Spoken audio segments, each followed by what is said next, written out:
Who was your favorite Golden Girl? She put the gold into the Golden Girls. I'm almost sure that I don't have to ask this, but you are aware the toilet water comes in a bottle. When they were handing the script out, it said Dorothy, a B. Arthur type.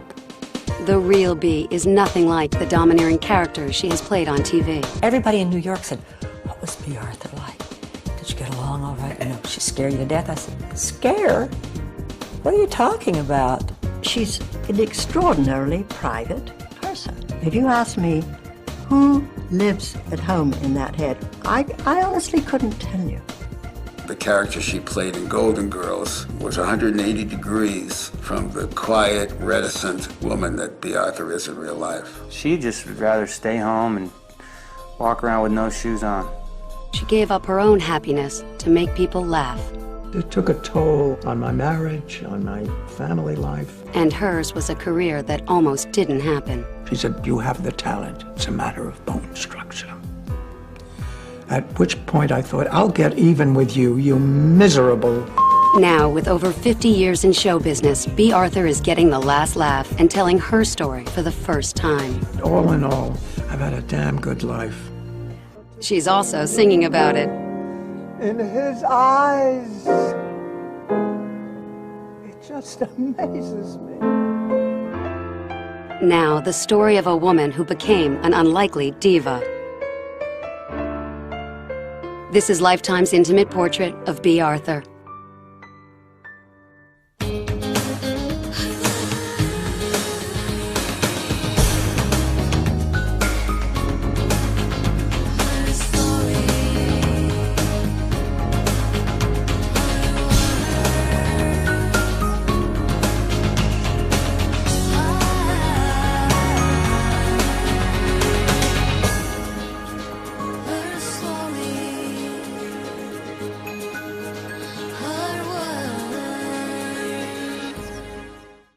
I think I can handle this relationship with Dirk. I'm going out with him Saturday night.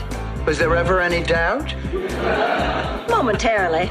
This is strictly off the record, but Dirk's nearly 5 years younger than I am. And what, Blanche? Dog years? For 7 years, Bea Arthur made television audiences laugh with her clever comebacks on The Golden Girls. We did extraordinary work on Golden Girls. And of course, the thing is on now 3 hours a day, all over the world, you know, and everyone loves it. With the ongoing replays of the show, I think right now we're on 6 times a day all over the country. You can't walk through an airport. I mean, you check in your luggage and the skycap hugs you, which is lovely. We became a family. And it's a cliche, but it's particularly true in show business. We had the happiest set. Everybody who came to visit said, all of our guest stars said, wow, it's always fun to be here because there's no problem. There's no ego going on, no strife. Everything's lovely. And it was. It was. As Dorothy Zbornak, Bea Arthur was the show's voice of reason. She represented an aisle of sanity who could look at the other 3 characters from the audience's perspective. And she was able to deliver that week after week. Bea was surprised to discover her talent for comedy nearly 30 years earlier while singing off-Broadway. At the time, I still took myself very seriously, but I had a song by myself. It was called the Barbara Song. And the lyrics were, I used to believe in the days I was pure. And the audience started laughing, and they wouldn't stop. And I thought, wait a minute. And then I thought, yeah, of course, that's funny. I was doing it from the heart. And I suddenly realized, now I know what comedy is. It was such a revelation. It was like comedy is being terribly serious. But Bea already knew this from her childhood. As an awkward young girl, she often hid behind her wild sense of humor. I think I was as tall at age 12 as I am now. And so I was the class clown. Bea Arthur was born Bernice Frankel to parents Philip and Rebecca Frankel in New York City. the year I shall forget about. When the Depression hit, the family, including 4-year-old Bernice and her baby sister Kay, moved to the small Eastern Shore town of Cambridge, Maryland. I got rid of my real name, which I hated, because a lot of boys in town were named Bernice also, except it was spelled B-U-R-N-I-C-E. And in Cambridge, Maryland, it was pronounced Bernice. Bee's father owned a well-known clothing store, but the Frankels stood out as one of the few Jewish families in the small seaside town. It was a beautiful place to grow up, but it was very barren creatively, really. Shy, sensitive, and an oddity among her classmates, Bee found an escape in performing. Mostly I played boys' parts because I was so tall. And at that age, and all I wanted to be was a little blonde starlet, you know, who sang and danced. But Bee faced a few setbacks along the way. At the age of 16, she became seriously ill. I had some kind of blood problem. My blood wouldn't clot. It was very difficult for me, so I ended up going to boarding school for the last 2 years of high school. Eventually, everything was restored. Everything was fine. After high school, Bee wanted to get out of Cambridge. To do so, she decided to put acting aside for a more practical profession. I liked chemistry, so I thought I will be a medical technician. And I spent a year at a place called the Franklin Institute in Philadelphia and became a licensed medical technician. I interned at our local hospital for a summer. And then I thought, I'm not happy running urines. I really am not. I mean, this is fine, but I want to be a star. I want to be a little blonde starlet. That's what I really want to be. Bee auditioned for the well-known dramatic workshop at the New School in New York City. I finally talked my folks into it. I really want to pursue this. I really want to pursue it. Bee had no problem adjusting to city life. It was quite wonderful, and it was my first time really in New York at a cold water flat, for which I paid $15 a month, with a toilet out in the hall and a bathtub in the kitchen next to a sink. And it was the most exciting time of my life, because there I was in New York. It was during her drama school days that Bee married a young playwright named Robert Allen Arthur. Arthur later became one of the great writers of the golden age of television. But his marriage to Bee didn't stand the test of time. I think a lot of it had to do with, again, getting out of the Eastern Shore of Maryland and not really knowing what I wanted. And then, of course, when I realized, no, I want a career and I want to be a starlet, and nothing is going to stand in my way. Divorced and determined to make it in New York, Bee kept up her training and found her height and voice were assets in classical theater. I was this tall lady with enormous breasts and a very deep voice. And Erwin Piscator cast me in all of these classical roles. I mean, I didn't know my ass, you know. I really wasn't talented. I declaimed a lot, and I looked quite stunning, you know, standing there with everything and the voice. Bee wasn't as lucky on Broadway. You know, then I decided, well, what the hell? I had a very low, sexy voice. I thought, I'll start singing. One of Bee's first jobs was singing at a nightclub called the Blue Angel. I sang the song, but then I was so uptight, I didn't even know enough to say, you know, thank you, ladies and gentlemen. And for my next number, you know, I would just kind of stand there until I heard the introduction to the next number. It wasn't long before the owner of the club fired Bee. He said to me, you know, Bee, you're so tall and imposing and obviously in charge that nobody is going to believe you when you talk about, you know, your man done left you and you're going to throw yourself in the ocean. He said, they won't believe that. He said, you know, you really should try your hand at comedy. In 1947, Bee and some of her dramatic workshop classmates formed their own off-Broadway theater company. One of those classmates was a talented actor named Gene Saks. He used to do comedy things, and he could do voices, and I just thought, and he had everybody laughing, and I thought, God, how talented and how wonderful. A romance soon developed. Bea and Jean married in 1950. We were living together, but he didn't tell his folks. And so he said that we had to get married, or he was moving out. So I said, okay. I really didn't want to get married again, but I thought, rather than be without him. So we got married. Though hesitant at first, Bea found new confidence in marriage. She was cast in several touring variety shows, and in 1953, she had her comedic breakthrough in the off-Broadway musical, The Threepenny Opera. It changed my life completely, of course. I mean, once you hear a laugh like that, there's no stopping. But since then, I love playing comedy.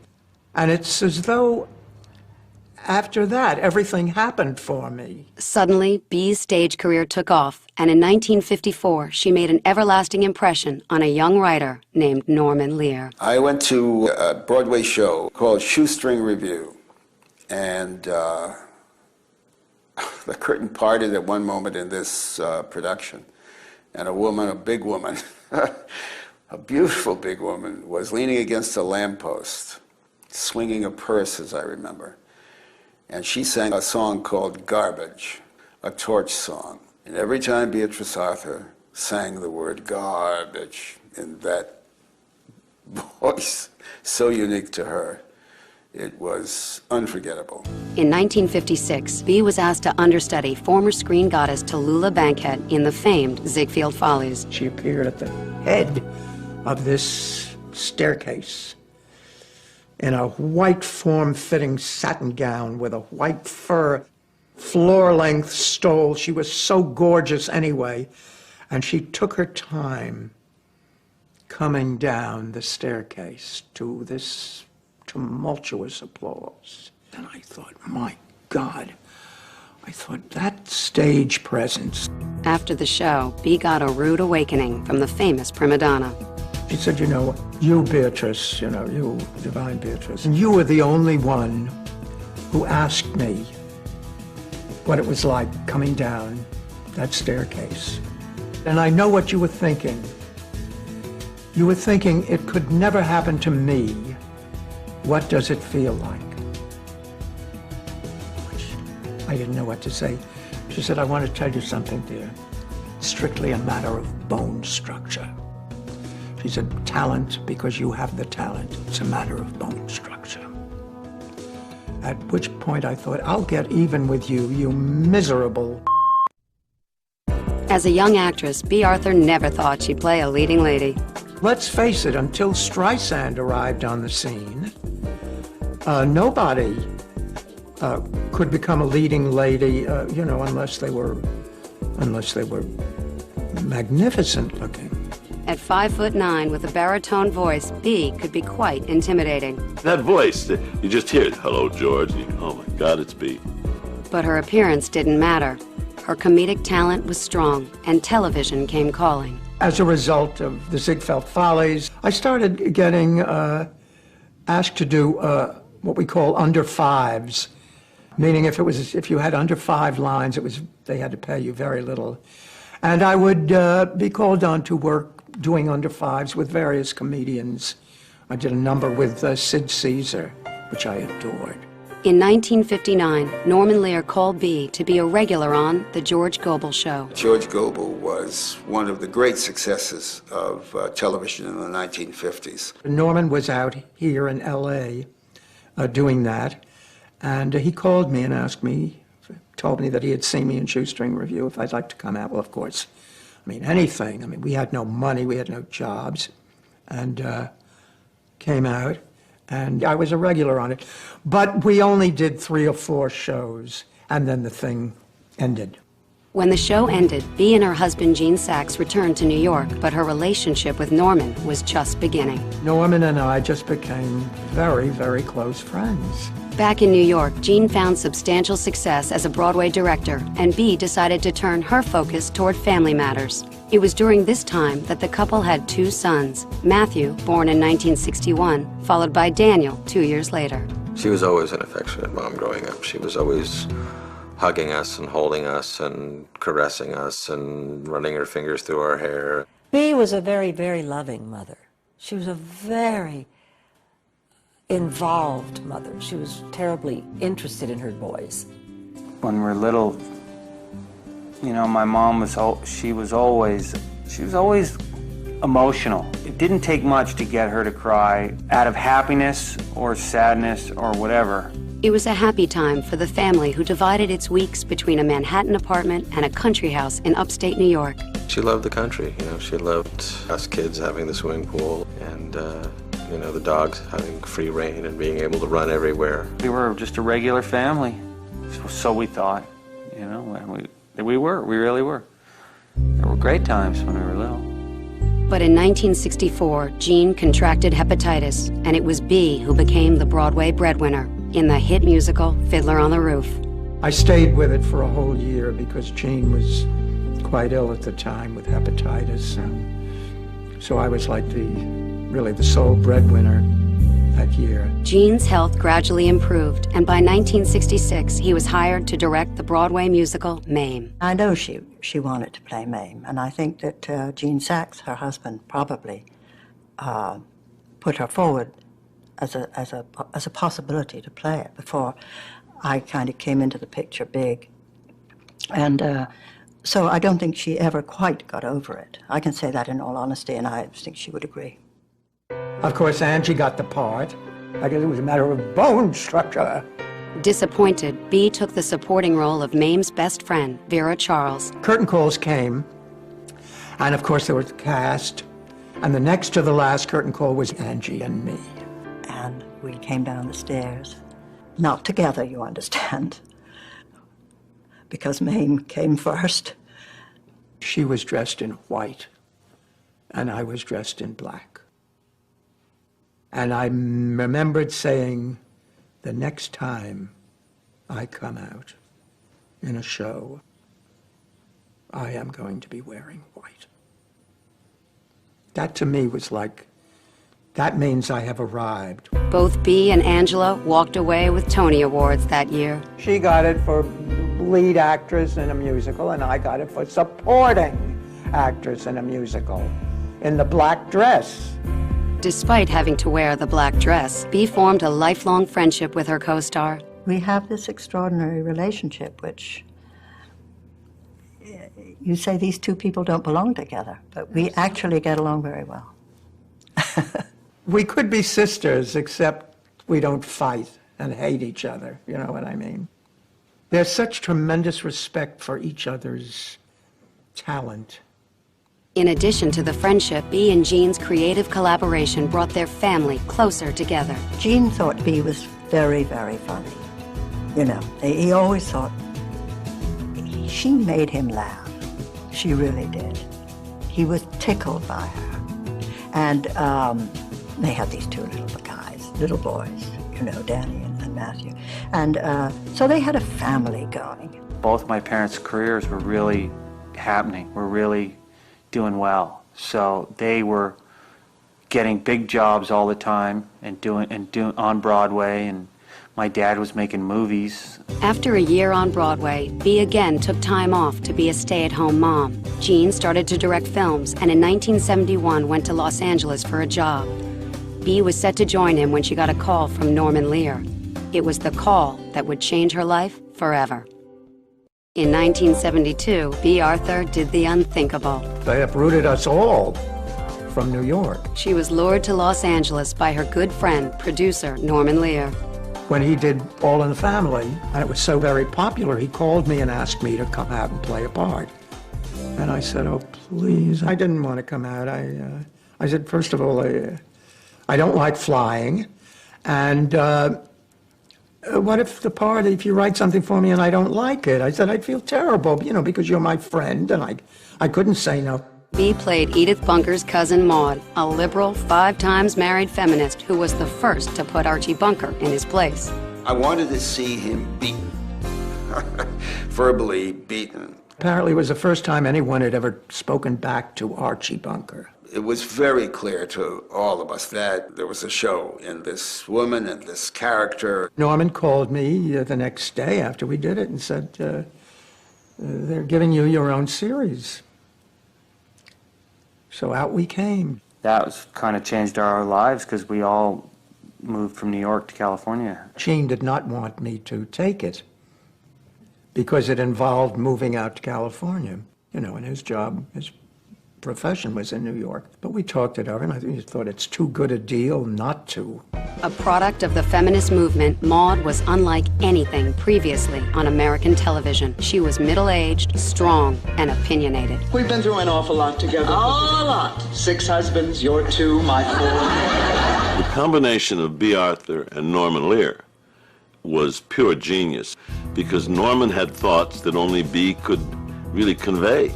We shared a sense of madness. And, you know, you can't be mad in the way I mean mad without a deep, deep understanding of the human condition. And this is what made her so exquisitely funny. The show presented tough issues with sincerity and humor. Vivian, I'm pregnant. But it wasn't without its share of controversy. Norman liked to include in his comedy things that pertain to what was happening in the real world, like chemical dependency, alcoholism, abortion. I mean, my God, that was the first time anybody even discussed abortion, let alone had one. I think the way it was treated was very graceful and real. She was supposed to be 49, and this was definitely an unexpected menopausal baby, and she agonized over the decision. Just tell me, Walter, that I'm doing the right thing, not having the baby. For you, Maude, for me. In the privacy of our own lives, you're doing the right thing. I love you, Walter Finley.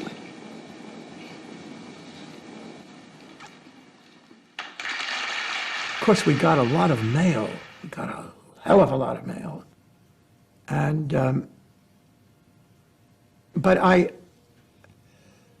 never felt threatened. The controversial episode made B an unwitting hero for the cause. They thought of me as Joan of Arc, and I wasn't that at all. I really wasn't that at all. I mean, I never went around getting people to sign petitions. B, the person, was vastly different from Maude. B is somebody who needs a lot of support. There's no question about it. She comes on, very strong, but actually, as a person, she's quite a gentle soul, Her sort of sensitivity and vulnerability generally it didn't show. It wasn't a part of what was needed from Maude, so it wasn't there. But it's very much there in person. This was particularly true when it came to Jean. It was quite amazing, the difference between the way she treated her husband and the way Maude treated her husband. God'll get you for that one. Because Maude was, very strident and very in charge and assertive, and B was very placating and very sweet and soft-spoken to Jean. And very, you could see that something was wrong in the balance. Unfortunately, at the time that Maude came about, Jean's career was not going that fabulously. B had become a superstar, and Jean was standing in her shadow. He would sometimes just get shoved out of the way at these functions that they would go to. I don't think there's anything more difficult in life than for a man who has a talent, who needs to be working, such as in the case of Jean, to be tied into a situation that he found himself with B. I mean, it's obvious that could cause a rift in their marriage. Definitely, my dad still admits that, it was, he didn't like all that attention that she was getting. In Fallen Angel, all of my clothes were done by Chanel. She said to me, Chérie, She always used to call me Cherie. Oh, driver, right here. Now, right up ahead. To make matters worse, Jean directed Bee in the film version of Mame in 1976. Cherie, she said, clothes not only make the woman, clothes make the world. Oh, she's brilliant. Sell her own mother, but brilliant. The movie bombed, and while Bee's career was left intact, Jean's suffered. For him, it was very unsettling, very unsettling. And he missed New York. I mean, he felt that's where his muse is, Bee struggled to save the marriage which had come to mean the world to her. The essence of the relationship was tremendous respect for talent and also having a wonderful husband and father, which he is, and was. But it's so intercut by career. It seemed like the careers were pulling them apart geographically. Bee and Jean divorced in 1979, and Jean went on to huge success as a Broadway and film director. Bee's career continued to flourish. During Maude's 7-year run, she received 5 Emmy nominations and 1 win. I just want to say that, yes, I was prepared. I suddenly realized what Maude means to me, and I just want to thank everybody, and I love all of you, and I love you. But victory was bittersweet. It took a toll on my marriage, on my family life. I wish I had been around more. I wish I had spent more time with the kids. But, oh, God, it was so rewarding. After 7 successful years as the star of Maude, Bea Arthur decided it was time to move on. Norman and the network wanted to continue the show, but I thought, we've done 6 years, and we've done such terrific work. We're not going to do it any better.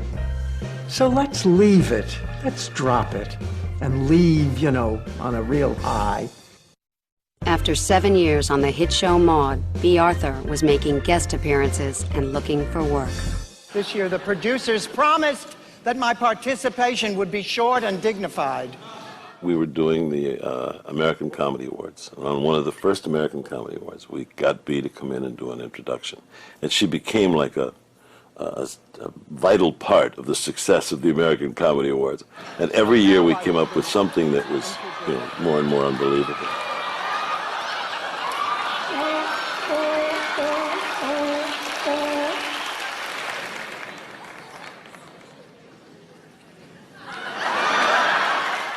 Bea hosted her own television special and appeared on a number of sitcoms and variety shows.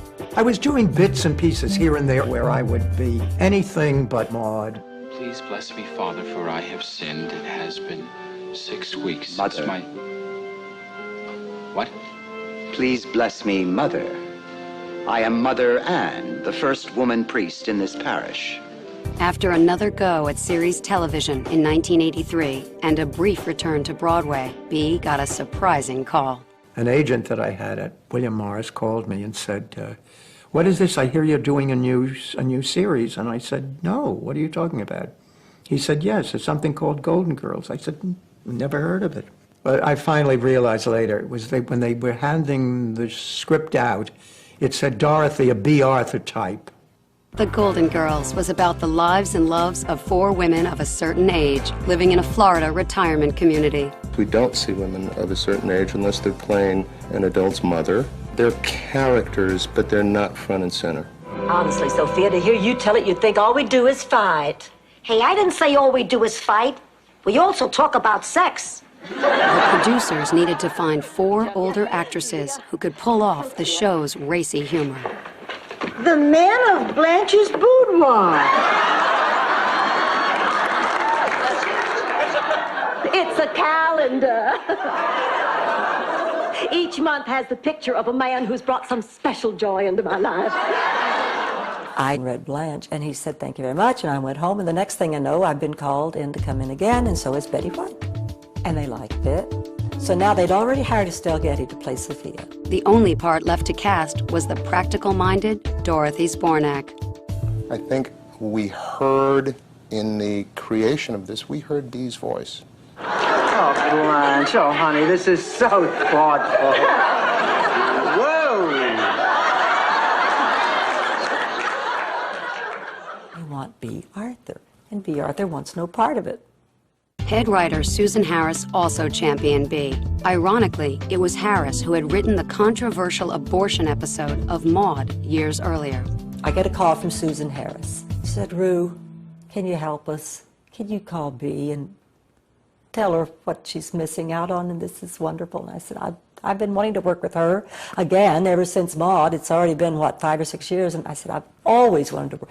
Yes, I will. Bee read the script. The rest is history. I was so taken with the script and the writing that it didn't even dawn on me that we were all elderly women. It was the best script. It was just a wonderful script, and we were so excited about how good it was and the fact that they sent it to us.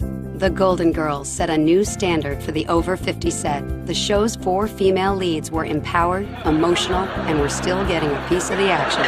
Well, I just want to be svelte for Barry. Barry Glick is very important to you.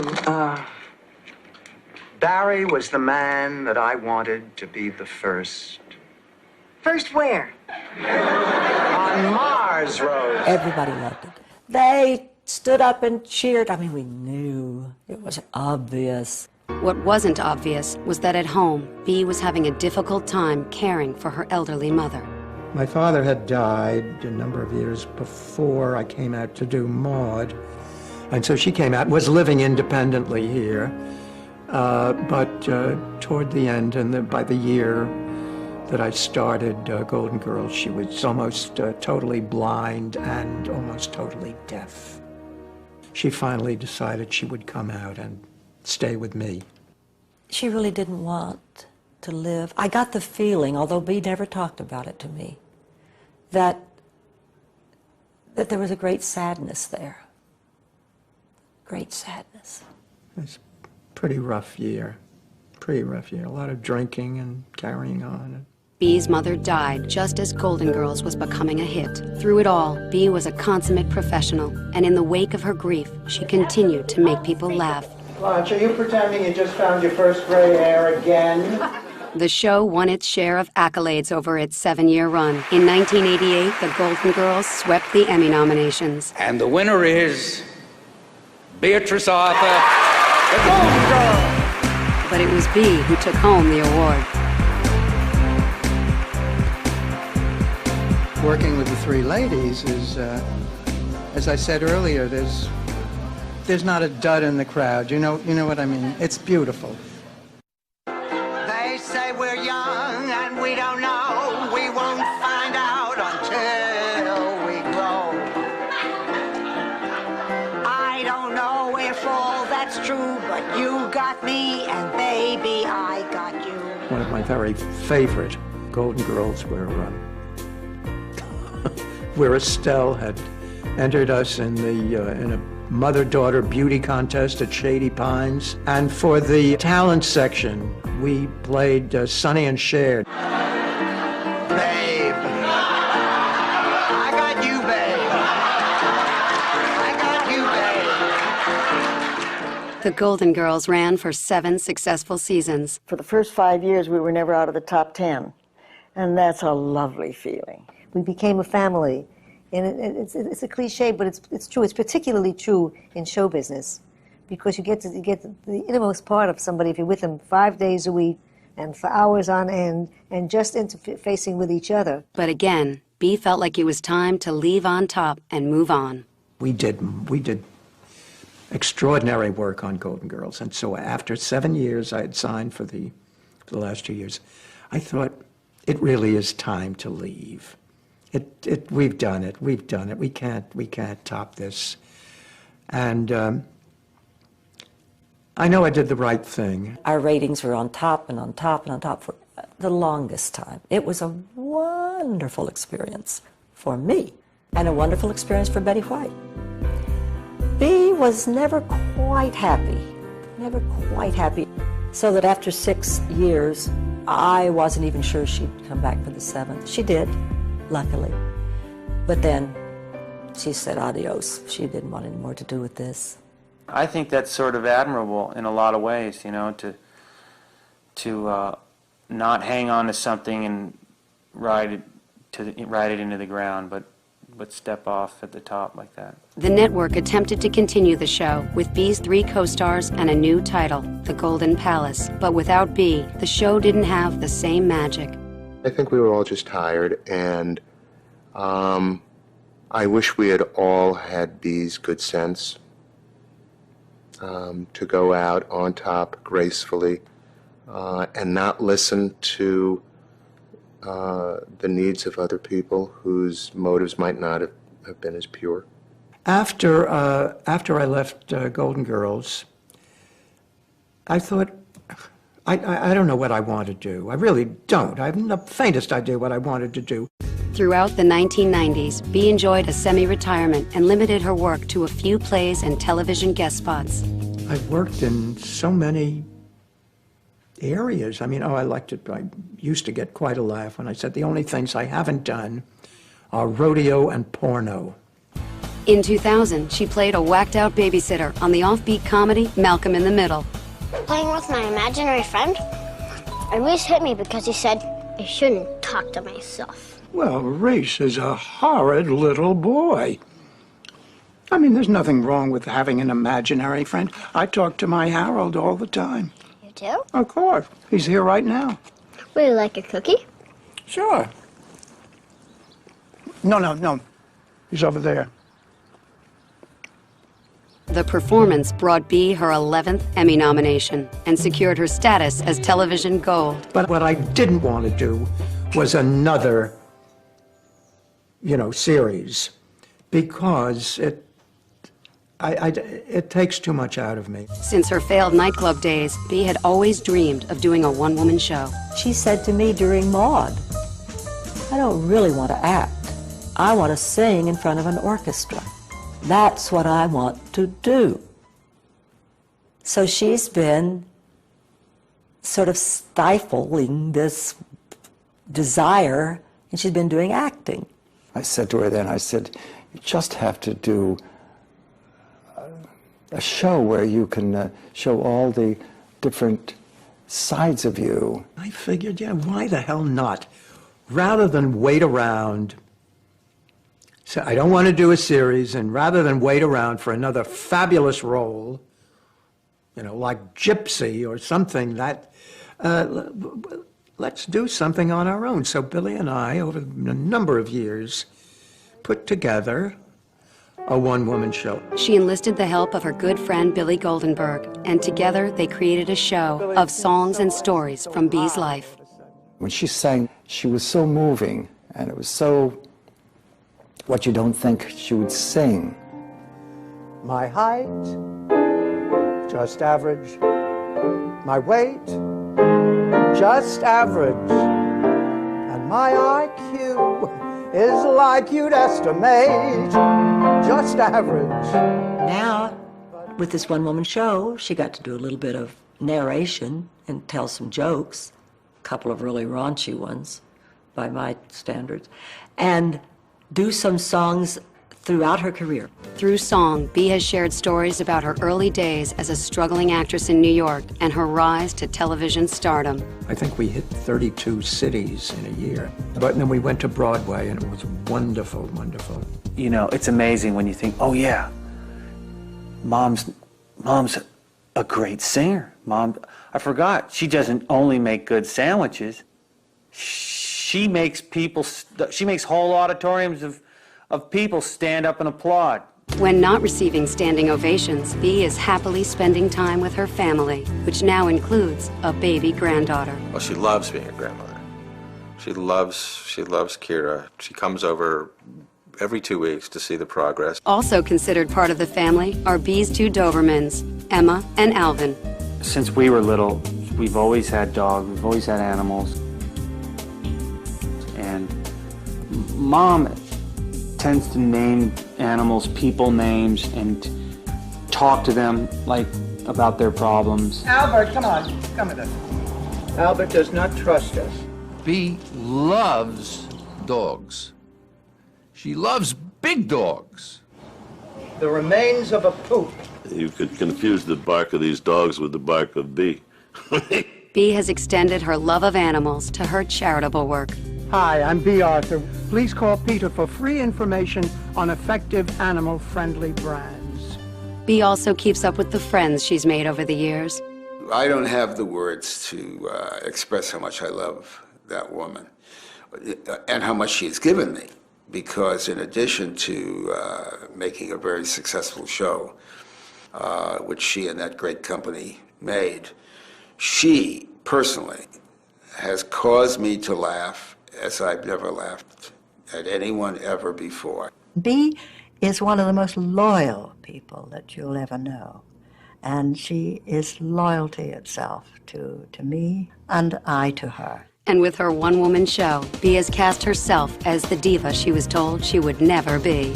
I am having such a good time now, doing something that I feel is sort of the fulfillment of everything that I've done, and I'm accomplishing what I wanted all my life, and wearing the white gown.